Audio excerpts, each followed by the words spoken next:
Hi everyone, welcome back to my channel. I'm Robin, or Hobbit's Reading List. Today we are going to figure out what I will be reading in the month of March, which I'm very surprised is already happening. I feel like we just did New Year's, but I am happy about it because I get to go on a vacation. I'm taking a long weekend as like a writing retreat with a friend of mine, but I will also have time to read during that. So I'm very much looking forward to it. And we're gonna aim for sort of fantasy or books about the ocean this month, for reasons I'll explain. But let's just get into the game.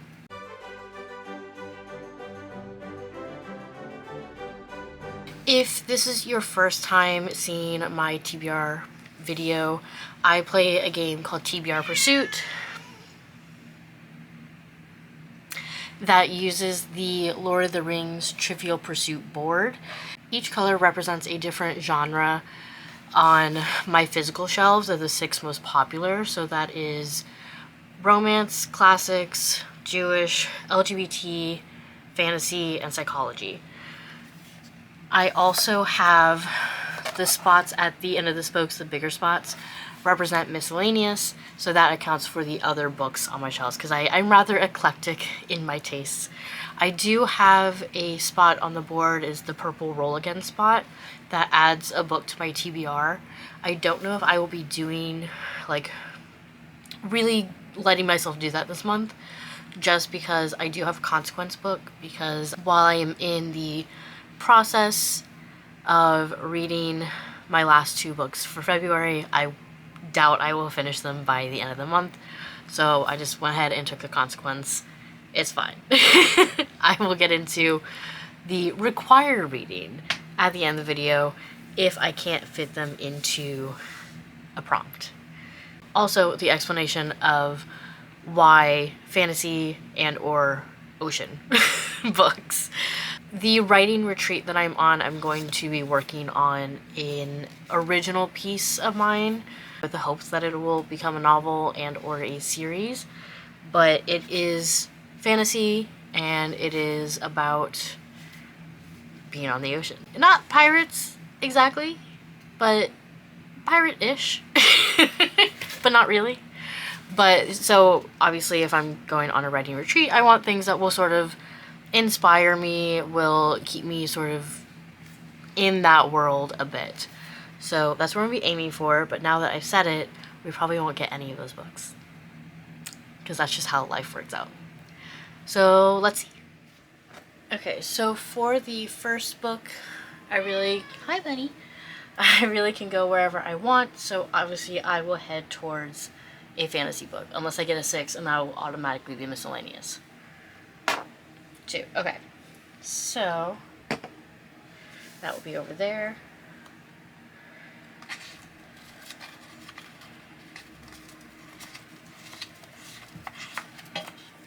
Buddy. Okay, and this is a fantasy book with an odd number of pages. Okay, 4. Fantasy book with an odd number of pages. Now this might seem like a weird choice. I picked up Unfinished Tales of Numenor and Middle-earth. So it's fantasy, but well, I guess it can't be nonfiction. But it is a reference book. It is Unfinished Tales. This copy is old, but it's pretty much stories and tidbits from Middle-earth that weren't necessarily published, or their earlier versions in several regards. But the reason I picked it is because a lot of it is about Numenor, which is an island that was sunk by the Valar, and they had a very maritime society for the most part, so I figured that would be helpful to just sort of read about a maritime society within a fantasy, because that's pretty much what I'm going to be writing. It's also available on audiobook, which I figured would be helpful to getting through it. So yeah, interesting choice for the first one. Second book, another 2. Okay, So that will automatically be psychology, which is not my favorite. And it is my lowest rated psychology, which is not encouraging. Alright, my lowest rated psychology book. So I had to fudge on this a little bit because my lowest rated ones are not actually here. So I didn't have access to them. So I grabbed the lowest rated one that I had access to, which is ADHD After Dark. So this is about essentially how to improve your sex life if one or everyone involved has ADHD. So I got it primarily because I think that's interesting. I've never seen another book like this. I also have ADHD, so I figured it'd be useful for me. I have started reading it in the past, and I don't think I will reread the first 150 pages just because I took notes and I underlined stuff. So I don't feel like I need a refresher. If anything, I can just look over what I highlighted and stuff. So I will just pick up from chapter 9. And that means I have about 100 and math. Math is hard.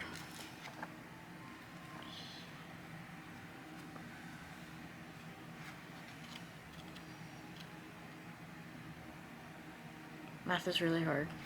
150-ish. I don't know. I don't do math. But yeah, so it shouldn't be that hard. This one, however, is not available on audiobook, so it will take me a while. Let's get out of this smoke. This is not fun for me anymore. 6, okay. 1, 2, 3, 4, 5, 6, which is fantasy. 1, 2, 3, 4, 5, 6, which is LGBT. Ooh. Ooh, that's actually really hard. I did say I would go for fantasy. But LGBT... Realistically, a lot of my fantasy is LGBT, so I guess I'll go over there. Okay. Fantasy is a 5-star prediction, which is awesome. Love that for me. A fantasy book that is a 5-star prediction. We'll see. I am predicting a 5-star. Probably. So I picked up Circe by Madeline Miller. The reason I think it's going to be a 5-star is because I really loved A Song for Achilles. And I have seen other people give it 5-star, including one of the Smosh cast, Shane Top. Or I don't know if he gave it 5 stars, but he said it's one of his favorite books. So we'll see. I've also seen some not great reviews of this, but I am very hopeful because I know I like Madeline Miller's writing. So I'm hopeful that it is a 5-star. And I will continue being hopeful. The 4th book, another 6. So 1, 2, 3, 4, 5, 6 is fantasy. 1, 2, 3, 4, 5, 6 is Jewish. 1, 2, 3, 4, 5, 6 is psychology. Nope. 1, 2, 3, 4, 5, 6. Or roll again. Okay. I'm just gonna go for fantasy. This is gonna be such an interesting month.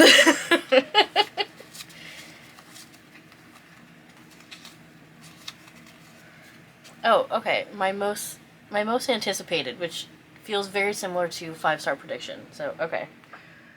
Okay. My most anticipated fantasy. So, I've been thinking about this book since I got it maybe 2 months ago. It's Confounding Oaths by Alexis Hall. This is technically a second in a series, but I don't think you have to have read the first one. But it follows this guy, Mr. Caesar. Mr. John Caesar. He is trying to help his sister Mary, navigate, the marriage market, because it's set in 1815. But she makes a deal with a fairy, as far as I know. And so, obviously, that's not great for her, because usually part of the lore is that fairies are very tricky. And so, while her wish may have been granted on the surface, there's probably some, side effects that she didn't anticipate. So John is trying to help her, and he enlists the help of a soldier, Orestes. Yeah, Orestes James. And they have to work together to save Mary. So it should be LGBT. But I thought it'd be really fun, and I really enjoy Alexis Hall's writing. So, yeah, I thought it'd be fun, because I don't think I've read any of his books that have to do with magic. Like, that are, like, fantasy. All the ones I've read are set in, like, our world. Another 6. Okay. I don't usually go back through here just because I feel like it makes it not necessarily fair. So 1, 2, 3, 4, 5, 6 Jewish. 1, 2, 3, 4, 5, 6 psychology. Oh, and that's it. That's all I can do. I'll go with Jewish because I do have to read a Jewish book this month.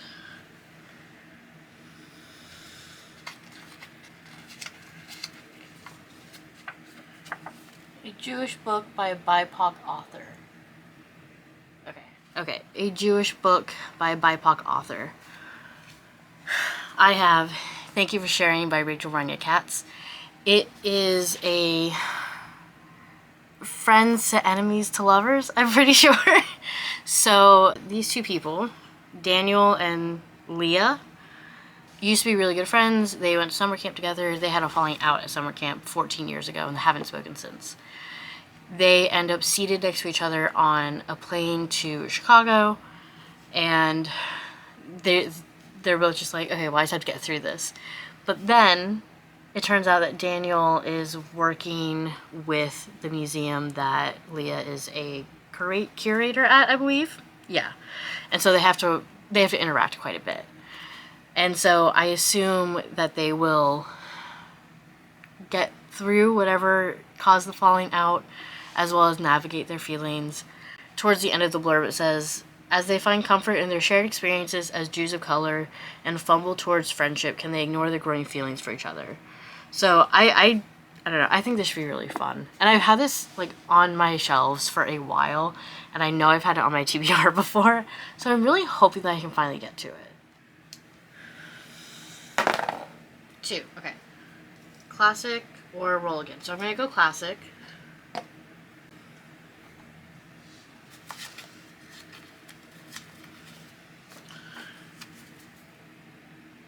My highest rated classic. Okay. Alright, a classic that is my highest rated. So with a 4.34, I believe. It's Giovanni's Room by James Baldwin. So I really am looking forward to this. I'm just going to read the blurb because it's very short. Set in the 1950s Paris of American expatriates, liaisons, and violence, a young man finds himself caught between desire and conventional morality. With a sharp, probing imagination, James Baldwin's now classic narrative delves into the mystery of loving and creates a moving, highly controversial story of death and passion that reveals the unspoken complexities of the human heart. So I know there's LGBT in this. I'm assuming it doesn't necessarily have a happy ending based off of that blurb. I don't really know anything else about it, though. But I have seen so many people read it. Obviously, it has a very high rating on Storygraph. So, yeah, I think it should be a good time. Well, not a good time. I think it should be well written. Alright, and for what is likely the last roll, another 2. Which is classic or Jewish. Okay. I mean, I guess I'll go classic again.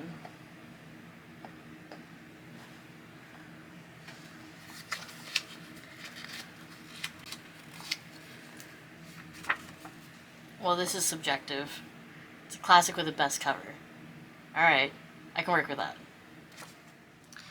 Alright, a classic with the best cover. I wish I could have put my Wodehouse in here, but no. Because I have The Monk by Matthew Lewis. I don't know what it is about this cover, but it tickles me. I just really enjoy it. So, The Monk is a Gothic novel. I have to read it for my Gothic literature class. And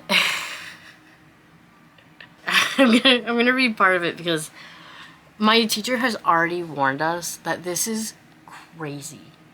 So much happens into it, and it's so descriptive in like the gore and horror aspect. So I don't know, but so part of the blurb, let me see, follows the abbot Ambrosio as he is tempted into a world of incest, murder, and torture by a young girl who has concealed herself in his monastery disguised as a boy. As Ambrosio spirals into hell, the reader encounters an array of haunting characters: the innocent virgin, the bleeding nun, the wandering Jew, an evil prioress, and Lucifer himself. So that should be a fun time. Very exciting. Okay. I also have a consequence book, but my dad was nice to me, as always.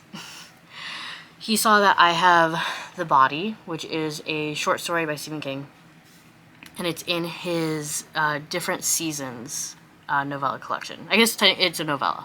It is the novella that the movie Stand By Me is based off of. Stand By Me is one of my favorite movies. And I picked it up because I haven't read The Body since I was a teenager. And I figured since I'm going to Maine this summer, I should go ahead and read it again. So I will have like a separate vlog on this, but The Body follows this group of friends, 4 boys. I think they're like 13, maybe? I'm not sure. Somewhere around there. But they go together to find the body of a kid that is around their age that is rumored to have died.